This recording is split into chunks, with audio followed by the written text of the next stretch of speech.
Sojourn with the Lord.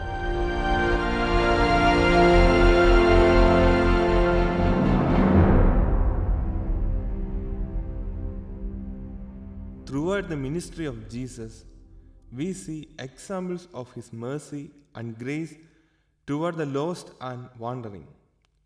He is full of compassion and is quick to help those who are weak. But we also see time and time again that there are those who Jesus strongly and vehemently rebukes.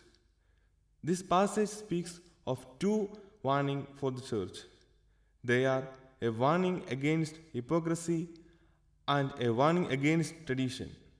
Firstly, a warning against hypocrisy. Although the Pharisees display the outward trappings of holiness, the way they treat Jesus and others betrays their true character.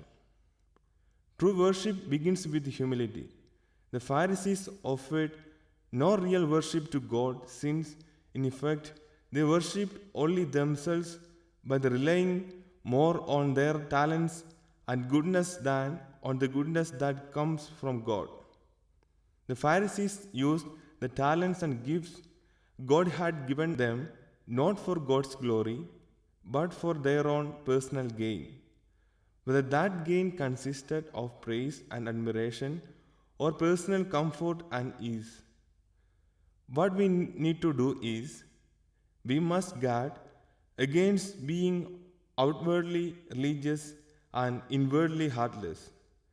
This is a temptation that is common to man. Many fall into the trap of keeping up religious habits all the while allowing their heart to wander.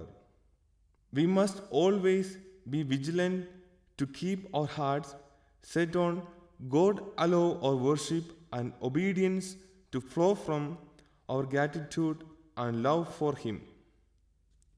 Secondly, a warning against tradition.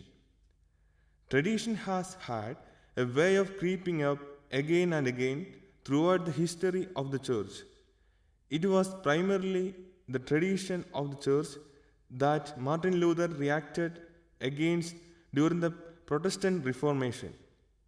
But the problem of human tradition is not just a first century Jewish problem with which Jesus dealt, nor is it just a Middle Ages Catholic problem with which Luther dealt. It is a human problem that each of us must deal with, both in our churches and within our own hearts. The warning against tradition depicts three things. First, man's tradition includes hypocritical words. Second, man's tradition produces false worship. Third, man's traditions rejects God's word. What we need to do is, we must guard against elevating the man-made religious traditions over the commandments of God.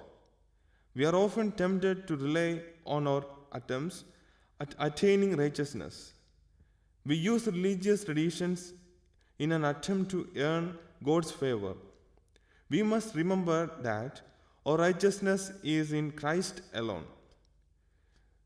We can rest in Him and know that we are saved by grace through faith in His finished work. Let us remember two things. First, Jesus calls His disciples to authenticity. Second, true worship of God involves using the things God created as means to reaching Him.